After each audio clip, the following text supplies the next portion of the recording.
Hi hello, ഇന്ന് ഞാൻ പരിചയപ്പെടുത്തുന്ന ഒരു അടിപൊളി ചമ്മന്തിയാണ്.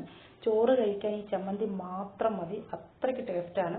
ഇതെങ്ങനെ ഉണ്ടാക്കുന്നതെന്ന് നോക്കാം. അതിനായി കഴിഞ്ഞ വർഷം ഉപ്പിലിട്ട മാങ്ങ ഇരിപ്പുണ്ടെങ്കിൽ ഒരു 3-4 മാങ്ങ എടുക്കുക. അതിനകത്ത് മാങ്ങാണ്ടിയൊക്കെ കളഞ്ഞതിന് ശേഷം ഇത് കണക്ക് നമുക്ക് അരിഞ്ഞ് വെക്കാം. ഇത് മൊത്തം വെള്ളമൊക്കെ പിടിച്ചിങ്ങനെ ഇരിക്കുവാണ്. അതിനുശേഷം നമ്മൾ മാങ്ങ എടുക്കുന്നതിനേക്കാൾ കുറച്ചും കൂടെ തോനെ തേങ്ങ എടുക്കുക. തേങ്ങ പക്ഷേ നല്ല പഴുത്തുണങ്ങിയ തേങ്ങയായിരിക്കണം. അതിലേക്ക് പുളി, ചുമന്നുള്ളി, കാന്താരി മുളക്, മുളക് പൊടി, ഉപ്പ്, എരിവിനനുസരിച്ച് മുളക് പൊടി അവരവരുടെ രീതിക്കനുസരിച്ച് ഇടുക. നമുക്ക് ചമ്മന്തിയുടെ രീതിയിൽ അടിച്ചെടുക്കാം. അതിനുശേഷം അതിലേക്ക് നമുക്ക് മാങ്ങയുടെ പീസും കൂടി ഇടാം. കുറച്ച് കറിവേപ്പിലയും കൂടി ഇട്ടേക്കുക. കാരണം ഈ മാങ്ങ പെട്ടെന്ന് അങ്ങ് അളിഞ്ഞു പോകുന്നത് കൊണ്ട് നിർത്തി വേണം അത് അടിച്ചെടുക്കാൻ. എന്നിട്ട് നമുക്ക് ഒന്ന് ചതച്ചെടുക്കുന്ന രീതി മതി. ഇപ്പം നമ്മുടെ ചമ്മന്തി ഇവിടെ റെഡി ആയിട്ടുണ്ട്. ഇത് നല്ലതുപോലെ യോജിപ്പിച്ചതിന് ശേഷം ചമ്മന്തിയുടെ രീതിയിൽ ഉരുട്ടിയെടുക്കുക. അടിപൊളിയാണ്.